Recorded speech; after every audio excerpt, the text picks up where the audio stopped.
आणि आता महत्त्वाची बातमी आहे। मुंबईच्या वरळीतनं मनसे शिवसेना नेत्यांकडनं डोमची पाहणी करण्यात आलेली आहे। वरळीमध्ये जात डोमची पाहणी करण्यात आली कारण 5 जुलै रोजी एक विजयी असा मेळावा होणार आहे आणि या मेळाव्यासाठी मनसे आणि ठाकरे गटाकडनं ही पाहणी करण्यात आलेली आहे। आपल्याला यापूर्वीच सांगण्यात आलेलं होतं, स्वतः संदीप देशपांडे यांनी माहिती दिलेली होती की या ठिकाणी ठाकरे गटाकडनं अनिल परब हे तिथे दाखल होणार आहेत।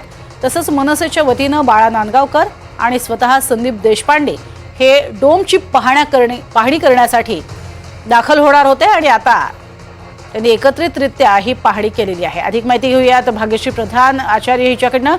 भाग्यश्री, डोम मध्ये कोण कोण पोहोचलेले आहेत आणि कशा पद्धतीने हा आढावा घेतला जातोय?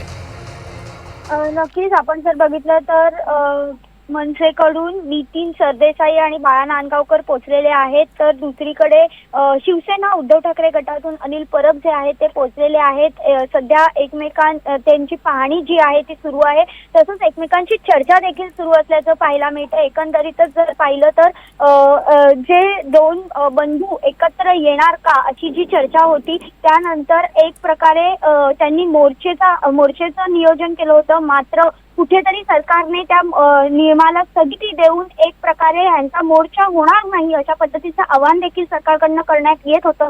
मात्र असं असलं तरी आनंदासाठी एकत्र या अशा पद्धतीचा यांचा विचार विनिमय झाला आणि त्यानंतर मराठी माणसांच्या मनाच्या आनंदासाठी आपण एकत्र येऊया आणि हा आनंद उत्सव साजरा करूया अशा पद्धतीचं हे सगळं चर्चा रंगलेली पाहायला मिळाली। आणि आता जर बघतोय तर 5 तारखेला नेमकं कुठे कार्यक्रम करायचा, वरळी डोमला करायचा, तर तो नेमका कसा झाला पाहिजे या संदर्भातली ही जी पाहणी आहे ती दोन्ही पक्षातील नेते एकत्र येऊन करताना पाहायला मिळतात प्रज्ञा सध्या।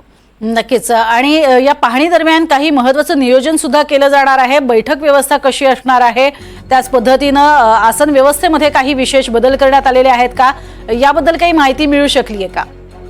अद्यापपर्यंत चर्चा सुरू आहे। फायनल चर्चा एक 10 ते 15 मिनिटांनी आपल्यापर्यंत पोहोचेल असं सांगितलं जातंय प्रज्ञा। मात्र अद्याप त्या दोन्ही नेत्यांची एकमेकांची चर्चा सुरू आहे। नेमकं हे नियोजन कसं असलं पाहिजे, किती खुर्च्या इकडे मांडल्या गेल्या पाहिजेत, कुठून कशा पद्धतीने लोक येतील किंवा संपूर्ण महाराष्ट्रातल्या लोकांना कशा पद्धतीने आवाहन करायचं, या सगळ्यावर सध्या विचार विनिमय सुरू असल्याचं पाहायला मिळते प्रज्ञा।